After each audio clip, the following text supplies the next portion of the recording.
ஞானசம்பந்த பெருமான் அழகாக தன்னுடைய திருவாக்கிலே சொல்லி காட்டுகிறார். நீனாலும் நன்னெஞ்சே நிலை கண்டால் ஆரறிவார் ஷானாலும் வாழ்நாளும். சாய்காட்டம் பெருமாக்கே பூனாலும் தலை சுமந்து புகழ் நாமும் செவிகேற்ப நான் நாளும் நவின்று ஏற்ற நல்வினை தான் பெறலாமே. நான் நாளும் நவின்று ஏற்ற நல்வினை தான் பெறலாம். நீ இறைவனை நோக்கி நீ துதித்து கொண்டே இருந்தால் உனக்கு நல்ல புண்ணியம் கிடைத்து நீ உன்னுடைய அங்கத்தை அவனுக்கு ஆட்படுத்தலாம். அதான் நான் நாளும் நவின்றேற்ற நல்வினை தான் பெறலாமே. எனவே இறைவனை அடைவதற்கு நமக்கு சொல்லப்படுகின்ற சாதனம் அவனை நாம் வாயார நன்றாக துதித்தல் வேண்டும். எப்படி துதித்தல் வேண்டும் என்பதை நமக்கெல்லாம் காட்டுவதற்காகத்தான் நம்முடைய ஞானிகள் இப்படி துதித்தல் வேண்டும் என்பதை காட்டுவதற்காகத்தான் அவர்கள் பாடி அதை நமக்கு திருமுறையாக வைக்கப்பட்டிருக்கிறது.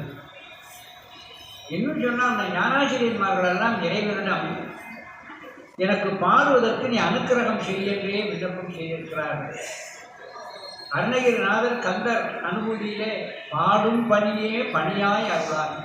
நம்முடைய பாடுகின்றவரையே நான் ஒரு தொழிலாக ஒரு செயலாக இருக்கும்படி எனக்கு நீ அருள்புரி பாடும் பணியே பணியாய் அருளாய் இது கேட்க.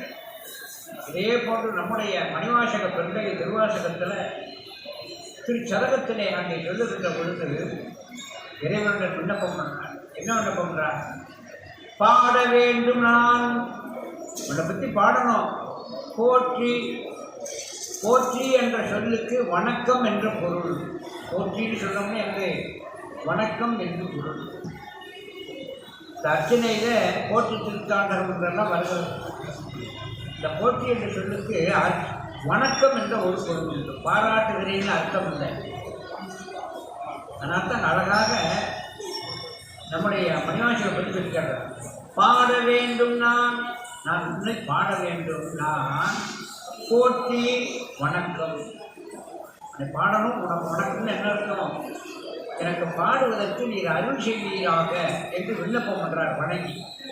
அதனால தான் அழகாக கேட்கிறார். பாட வேண்டும் நான் போற்றி. என்னத்தை பாடணும்? நின்னையே அந்த பெருமானை பாட வேண்டும். ஆகையினாலுக்கு அவனை பற்றி பாடுவதற்காக எனக்கு நீரே அருள் செய்த வேண்டும் என்று விண்ணப்பம் பண்றார். பாடி நைந்து நைந்து உருகி பாடுகின்ற பொழுது மனமானது ஒன்றிற்கு காதலாகி கசிந்து கண்ணீர் மல்கி நிற்கணும். மனம் ஒன்றி பாடுதல் வேண்டும். அதான் பாடி நைந்து நைந்து உருகி நெற்கு நெற்கு அப்படியே கசிதல் வேண்டும். அப்படி பாடி கசிந்த அந்த பரவசத்தின் மேலிட்டால் ஆட வேண்டும் நான் அப்படியே மெய்மறந்து ஆடுதல் வேண்டும்.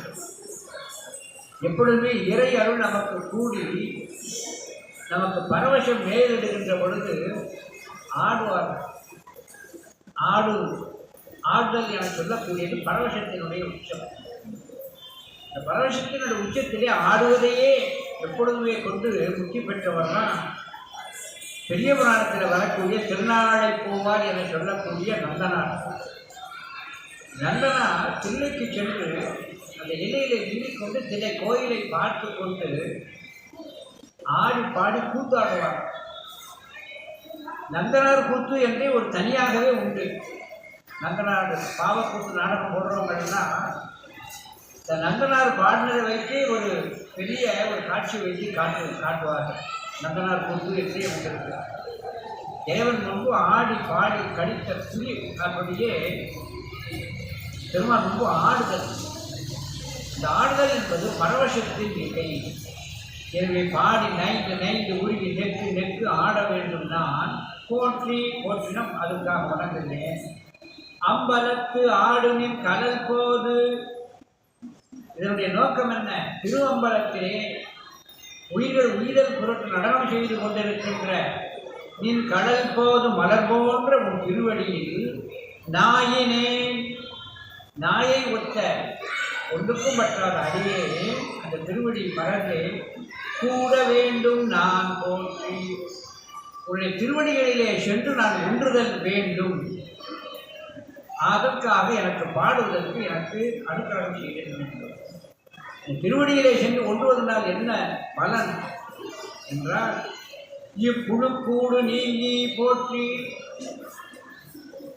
உன்னை அடைவதற்கு தடையாக இருப்பதற்கு இந்த உடம்பு, அதனால இப்புழு கூடு நீங்கி, இந்த உடம்பை எனக்கு நீக்குதல் வேண்டும். உடம்பை நீக்குதல் வேண்டும் என சொன்னால், இந்த உடம்பிலே இருக்கிற பசுத்தன்மை நான் எனக்கு என சொல்லக்கூடிய அந்த உணர்வு அற்று சிவமாம் தன்மையிலே பெறுதல் வேண்டும். எனவே அந்த பசுபோதம் கெடுதல் வேண்டும். அதற்காக அந்த பசுபோதத்தையே கொடுத்து கொண்டிருக்கின்ற ஐம்பொறிகளை அவர்கள் வெறுத்து ஐம்பொறிகளுடைய உடலை வெறுப்பார்கள். சிவஞானிகள் எப்பொழுதுமே நாம் சிறைவனை என்று அடைவதற்கு நமக்கு தடையாக இருப்பது உடல் என்று உடலை விரும்பார்கள். அதனால்தான் மாணிக்க வாசகர் தன்னுடைய திருவாக்களை சொல்லுகின்ற பொழுது தன்னுடைய உடலை வெறித்து தீயிலே வீழ்கிறேன் தின்வரை உருள்கிறேன். என் உடம்ப நான் தீக்குள்ள புகுந்து நான் உடம்பை மாய்த்து கொள்ளலாம், மலைக்கு மேலே சென்று நான் உருண்டிய உடலை நான் மாய்த்து கொள்ளலாம், ஆனால் நான் செய்ய முடியாது. ஏன்னா அன்றே என்றன் ஆவி உடலும் உடமையெல்லாம் ஒன்றியணையாய் உடைய என்னை ஆட்கொண்ட போதே கொண்டிருக்க.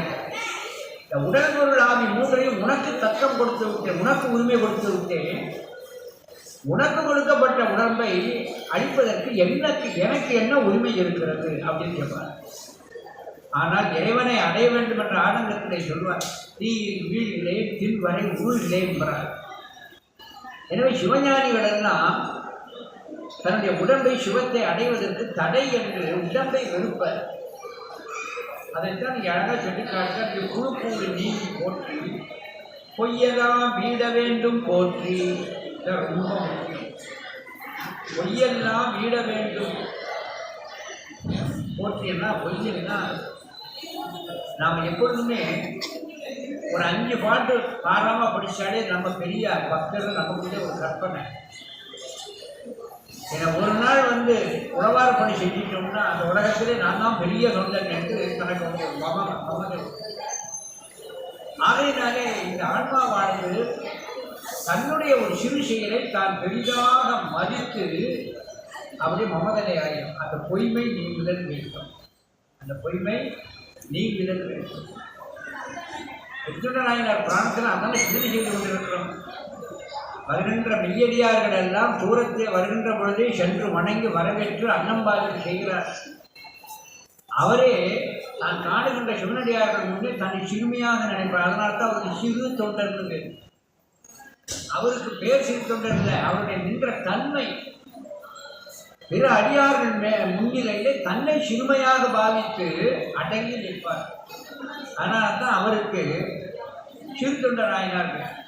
பொய்யெல்லாம் வீட வேண்டும் போற்றி வீடு தந்து அருள் போற்றி, எனக்கு நிச்சயமான அந்த வீட்டின்பத்தை தருதல் வேண்டும் என்று மெய்யர் மெய்யனே, மெய்யான சிவனடியார்களுக்கு மெய்ப்பொருளாக திகழுபவனே, மெய்யான சிவனடியார்களுக்கு மெய்ப்பொருளாக திகழுபவனே. திருவாசகத்தை நம்ம எத்தனை முறை படித்தாலும் நான் அதில் புரிந்திருக்கின்ற கருத்துக்கள் எல்லாம் நம் மனதிலே தைத்தால்தான் அந்த திருமுறைகளை ஓதியதனுடைய பலன் நமக்கு கிடைக்கும். மேலோட்டமாக இந்த புல் நுனி மேய்ந்தால் போல் நாம் சென்றோம் என்று சொன்னால் நமக்கு பலன் கொஞ்சம்தான் கிடைக்கும். அந்த பொருள் அறிஞர் வேண்டும். இவ்வளோ அருமையான செய்திகளை மணிவாசக பெருமை சொல்லி காட்டுறாங்க. பாடுதல் வேண்டும் என்பதை கேட்டு இந்த ஆன்மா உயிதல் வேண்டும், நான் பாட வேண்டும், பாடும்போது மனம் உருந்தல் வேண்டும், மன உருக்கத்தின் உச்சத்தினாலே பரவசம் அடைந்து நான் ஆடுதல் வேண்டும், உன்னுடைய திருவடியிலே சென்று நான் ஒன்றுதல் வேண்டும், உன்னுடைய திருவடியிலே சென்று நான் ஒன்றுதல் வேண்டும். அப்படி ஒன்றுவதற்கு தடையாக இருக்கின்ற இந்த உடலை நீக்குதல் வேண்டும். அத்தோடு மட்டுமல்லாது யான் எனது என்ற அந்த அகம்பாவத்தை கொடுக்கின்ற அந்த உணர்வை, அந்த பொய்யினை அழித்தல் வேண்டும். எனக்கு மேலான வீட்டின்பத்தை தருதல் வேண்டும். நீ மெய்யன்பர்களுக்கெல்லாம் மெய்ப்பொருளாக இருப்பவன். தன்னை சொல்லல, மெய்யன்பர்களுக்கு மெய்ப்பொருளாக இருப்பவன். என்று அழகாக விண்ணப்பம் சொன்னார். திருச்சரம் பாட்ட ஒரு தடவை சொல்றேன். பாட வேண்டும் நான் போற்றி நின்னையே, பாடி நைந்து நைந்து உருகி நெக்கு நெக்கு ஆட வேண்டும் நான் போற்றி, அம்பலத்து ஆடு நின் கடல் போது நாயினேன் கூட வேண்டும் போற்றி, இப்புழு கூடு நீக்கி போற்றி. போற்றிங்கிறத ஒவ்வொரு இடத்துலையும் கொண்டு கொடுக்கணும், ஒவ்வொரு இடத்துலையும் கொண்டு வரணும். போற்றினா வணக்கம் என்றார். பொய்யெல்லாம் வீட வேண்டும் போற்றி. வீடுதல் என்றால் விடுபடுதல். வீடு என்றால் ஹவுஸ்னு அர்த்தம் இல்லை, விடுபடுதல் என்று பேர். சைவத்தினுடைய அடிப்படை கொள்கையே வீடு பேரு. வீடு பேருன்னா வீடுன்னா விடுபடுதல், பேருன்னா சிவப்பேரு. பாசத்தில் நின்று விடுபடுதலும் சிவத்துவத்தை பெறுதலும், அதுதான் வீடு பேருன்னு பேரு. துன்ப நீக்கமும் இன்ப ஆக்கமும், அதுதான் வீடு பேரு என்று சொல்லக்கூடியது. எனவே வீடு தந்து அருள் போற்றி மெய்ய மெய்யனை என்று அழகாக அந்த குறிப்பிட்டு காட்டுகிறார். இந்த பீடிகையை எல்லாம் அடியேன் ஏன் கொடுக்கிறேன் என சொன்னால், ஆலயத்திற்கு நாம் சென்று தரிசிக்கின்ற பொழுது அந்த பெருமானை பற்றி நாம் எவ்வளவுக்கு எவ்வளவு துதிக்கின்றோமோ அந்த அளவிற்கு இறைவன் மனம் கணித்து நமக்கு அருள் செய்வார். ஆகையினாலே இந்த பாடுவது ஒன்றுதான் நமக்கு நல்ல ஒரு உபாயம் என்று நூல்களிலே சொல்லப்பட்டது. இதைத்தான் நம்முடைய முன்னோர்கள் பழமொழியாக சொல்லிவிட்டார்கள். வாய் உள்ள பிள்ளை பிழைக்கும். இந்த வாய் உள்ள பிள்ளை பிழைக்கும்னா, பெத்தவ மகளை அங்கே மருமக வீட்டுக்கு அனுப்பி வைக்கும்போது கல்யாணம் வாய் உள்ள பிள்ளை பிழைக்கும், ஊமை மாதிரி நிற்காத, டம்மு டம்முன்னு கொடுத்து திருப்பி திருப்பி கொடுன்னு சொல்லி அனுப்புவோம். அந்த இது இல்லை. அந்த வாய் உள்ள பிழைக்கும்னு அந்த அர்த்தம் வேற. வாய் உள்ள பிள்ளை பிழைக்கும் என்றால் வாயை வைத்து தோத்திரம் செய்கின்ற ஆன்மாக்கள் பிறப்பிலிருந்து பிழைத்தோடும். ஒருபோதும் அது பிழைத்தது. இந்த உலகத்தில் சொல்லப்படுகின்ற பழமொழிகள் அத்தனையும் சைவத்தோடு சேர்ந்தது தான். ஆனால் நான் உலகத்தோடு சேர்த்து அது வேற மாதிரியாக பொருள்படுறோம். ஊர் ரெண்டு பட்டா கணக்கூத்தாடிக்கு கொண்டாட்டம் பார்க்கலாம். ஊர் ரெண்டு பட்டா கூத்தாடிக்கு கொண்டாட்டம் பார்க்கலாம். இந்த ஊர் ரெண்டு பட்டா கூத்தாடிக்கு கொண்டாட்டம்னு சொன்னா, ஊர் என்றால் இந்த உடம்புக்குள்ளே இருக்கின்ற ஆன்மா பசுத்துவம் நீங்கி சிவத்துவம் பெறணும். ரெண்டாகணும். பசுத்துவம் நீங்கி சிவத்துவம் பெற்றால் கூத்தாடியாக தில்லை அம்பலவாணனுக்கு கொண்டாட்டம். ஏன்னா இந்த உயிர் உயிர்ந்து விட்டது, வீடு வீடு அடைந்து விட்டது. ஏன்னா நாமெல்லாம் வீடு வீடு பெற வேண்டும் என்பதற்கெல்லாம் அவன் ஆடுறான். ஒரு உயிர் பெற்றது என சொன்னால் அவன் மிகுந்த மகிழ்ச்சி அடைவான். அதனால தான் ஊர் ரெண்டு பட்டா கூத்தாடிக்கு கொண்டாட்டம் என்று இப்படியெல்லாம் சொல்லி காட்டப்படும். ஆகையினாலே தான் வாய் உள்ள பிள்ளை பிழைக்கும் என்றால் யாரெல்லாம் தோத்திரம் செய்கிறார்களோ அவர்கள் பிறப்பில் இருந்து பிழைப்பார்கள் என சொல்லி காட்டுகிறார். இந்த கருத்தை நாம் இறைவனை தோத்திரம் செய்வதுதான் நம் ஐம்பொறிகளை அடக்குவதனுடைய ஒரு சாரம் என்று அங்கே சொல்லி காட்டப்பட்டிருக்கிறது. எப்படி இந்த கருத்தினை நம்முடைய திருமுக தேவ நாயனார் சொல்லுகிறார் என்பதை கொஞ்சம் பார்க்கலாம். 338வது திருமந்திரம் 2041 பரிசீலனை சில இடத்துல வேறுபடும். போற்றிசைத்து புனிதந்தன் திருமேனியை போற்றிசை மீட்கே புலனைந்தும் புத்தியால் நான் திசைக்கும் விண்ணை ஆறுக்கும் நாதனை ஊற்றுகை உள்ளத்து ஒருங்கலும் ஆமே. இறைவனது புகழினை நாம் வாயார கூறினாம் என சொன்னார். நம்முடைய புலன்கள் சிவஞானத்தின் வழி நிற்கும்.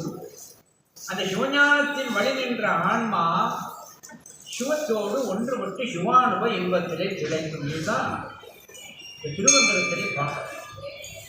எனவே நமக்கு மூலமாக இருப்பது அவன் புகழினை பாடுதல். புகழினை பாடுறதான் நாவுக்கரசு சுவாமிகள் பெருங்கற்பனை சொல்றார். நாவார நம்பனையே பாட பெற்றோம். நாவார நம்பனையே பாட பெற்றோம். எனக்கு இன்னும் எந்த குறையும் இல்லை. நாம் யாருக்கும் குடியெல்லோம் நமனை அம்சம். ஏன்னா அவனை பாடுகின்ற ஒரு அருளை எனக்கு கொடுத்து விட்டான். அது பாடுகின்ற காரணத்தினாலே, அருள் வியாபத்துக்குள் சென்ற காரணத்தினாலே என்னை என்ன செய்ய முடியாது, என்னை எந்த துன்பமும் அண்டாது என சொல்லி காட்டுவார்கள். நாவாறு நம்பனையே பாட பெற்றோம். அதுதான் சொல்கிறார், போற்றி செய்து புனிதந்தன் திருமேனியை. இறைவனது திருப்புகளை சொல்லி போற்ற வேண்டும். இதனாலே தூயவனாக இருக்கின்ற அவனை போற்றுதல் வேண்டும். போற்றி செய் மீட்டே புலனைந்தும் புத்தியால் நாட்டி செய்தும். அப்படி அவனை போற்றுகின்ற காரணத்தினாலே பரபக்கம் சிதறுகின்ற நம்முடைய புலன்களை எல்லாம் என்ன செய்யும், புலன்களை எல்லாம் யாருக்கும் நாதனை, யாருக்கும் என்றால் நம்முடைய சைவத்திலே மற்ற சமயத்துக்கு நமக்கு என்ன வித்தியாசம் சொன்னோம்னா, ஓரறிவு உடைய உயிரில் இருந்து ஆறறிவு படைத்த மனிதன் வரை அந்த மனிதர்களிலே மரம ஏழையிலே இருந்து சக்கரவர்த்தியாக இருந்தாலும் அவனால் வணங்கப்படுவார். பிரம்மபதத்தில் இருப்பவர்கள் விஷ்ணு பதத்தில் இருப்ப எல்லோரும் வணங்குகிறார்கள். அதான் இயக்கர் கிண்ணறர் என்ற ஒரு திருப்பாட்டில் சுந்தரமூர்த்தி நாயனார் யாரெல்லாம் அவரை வணங்குகிறார்கள் என்று ஒரு பட்டியல் போடுற. இயக்கர் கிண்ணறர் யமன் வரலாறு என்று ஒரு அந்த திருப்பாட்டு இறைவனை யாரெல்லாம் அப்படிங்கிறார், நம்முடைய பரம்பொருளை யாரெல்லாம் வணங்குகிறார்கள் என்று சொல்லி காட்டுகிறார். அதனால தான் இங்கே அழகாக சொல்லி காட்டுகிறார், யாருக்கும் நாதனை கூற்றுகை உள்ளத்து ஒருங்கருமாமே. யாருக்கும் தலைவனாக இருக்கின்ற அந்த பெருமானை நாம் வாயார துதிக்கின்றோம் என சொன்னால், அப்படி துதிக்கின்ற பொழுது இந்த புலன்கள் சிவஞானத்தின் வழி செல்லும். இந்த புலன்கள் சிவஞானத்தின் வழி செல்லும் என்று அங்கே சொல்லி காட்டுவார். எப்பொழுதுமே புராணங்களை நாம் படிக்கின்ற பொழுது சில செய்திகளை விரசமாகவே நினைக்கப்பட்டார். சொல்லப்படுகின்ற செய்தி என்ன என்பது தான் பார்க்கணும். ஒருவன் சிவபூஜையிலே வல்லவன், சிவபூஜையிலே வல்லவனாக இருக்கிறான். ஆனால் அவன் ஒரு காலத்தில் இழிந்த ஒருவனாக இருந்து பின்பு ஞானம் பெற்று தூய்மை பெற்று சிவபூஜை பண்ணுறான். இது உபதேச காண்டத்தில் இந்த செய்தி சொல்லப்படுகிறது. அது பூஜை செய்கின்ற பொழுது பூஜை பண்ணணும். பூஜைக்கு உள்ள மூர்த்தி எடுக்க முடியல. புராணங்களில் யார் யாருக்கு மூர்த்தி கிடைக்காம என்னென்ன செய்தார்கள் என்கிறதுக்கு பல செய்திகள் இருக்கிறது. அர்ஜுனன் பூஜை செய்வதற்கு பாரதக்கலையில் வருது, மூர்த்தி உடனே ஏற்படுத்த முடியலை. என்ன பண்ணான், கண்ணன், அந்த திருமால் கண்ணன் இருக்காரு, நான் சிவோகம் பாவனையில் நான் மூர்த்தியாக இருந்துக்கிட்டேன், என்ன நீ சிவனாக நினைச்சு பூஜை பண்ணார். இன்னும் இதே போல திருவாசகத்தில் இன்னொரு இடத்துல ஒரு செய்தியை சொல்றார் மணிவாசகர். மச்சினனும் வியாபாரத்துக்கு போகிறாங்க குதிரையில். இந்த அக்காவை கிட்டின அவர் என்ன பண்ணுறார், சிவபூஜை பண்ணால் தான் சாப்பிடுவார். மச்சினன் துணைக்கு போகிறான். சிவபூஜை பண்ண வேண்டிய நேரம் வந்தாச்சு. மூர்த்தி எடுக்கிறதுக்கு பக்கத்தில் நரித்தீரம் இல்லை, கல்லும் இல்லை, ஒன்றும் இல்லை, மூர்த்தி செய்யறதுக்கு ஒன்றும் இல்லை. ஆனால் பூஜை பண்ணிட்டு சீக்கிரம் சாப்பிடணும். இந்த மச்சினனுக்கு ரொம்ப பசி, சீக்கிரம் பூஜை முடிக்கணும்னுக்கா என்ன பண்ணால், குதிரையில் வந்திருக்கிறதான் குதிரை கழுத்துக்கு கீழே அந்த குதிரைக்கு வைக்க வேண்டிய கொள்ளு பை, அதுக்கு மொக்கணின்னு வேணும். அந்த மொக்கணியை என்ன பண்ணால் ஒரு மேட்டில் போய் வச்சு ஒரு குப்பரை கவுத்தி மேலே பூ வச்சு தான் சிவலிங்கம் பூஜை பண்ணுன்ட்டார். திருவாசகத்தில் வருது, கீர்த்தி திருவகத்தில் வருதுன்னு நினைக்கிறேன். கீர்த்தி திருவகத்தில் மொக்கணி அருளிய முழுத்தளர் வேணியும் பார். அந்த மொக்கணியை சொல்லப்பட கொள்ளு பைய கவுத்தி மேலே புஷ்பத்தை வச்சு பூஜை பண்ணுட்டார். பூஜை பண்ணார். பூஜை பண்ணிவிட்டு நம்ம மச்சனை ஏமாற்றிட்டோம் சொல்லி அவன் என்ன செய்யலாம், மச்சனை பூஜை பண்ணி முடித்த உடனே திருப்பி எடுத்து நிர்மாலயத்துக்கு விலைக்கு பார்க்க சிவலிங்கமாகவே இருக்குது. இப்படி பல இடங்கள்ல இப்படி வரும். ஆகையினாலே சில இடங்களில் நம்ம மூர்த்திகளை வைத்து பூஜை பண்ணுகின்ற பொழுது என்ன செய்வது என்பதெல்லாம் நமக்கு அங்கே சொல்லி காட்டப்படுது. ஆகையினாலே இங்கே அழகாக சொல்லி காட்டுகிறார், போற்றி செய்து புனிதந்தன் திருமேனியை போற்றி செய் மீட்டே புலனைந்தும் புத்தியான் நாள் திசைக்கும் பின்னே யாருக்கும் நாதனை ஊற்று கை உள்ளத்து ஒருங்கனும் ஆமே.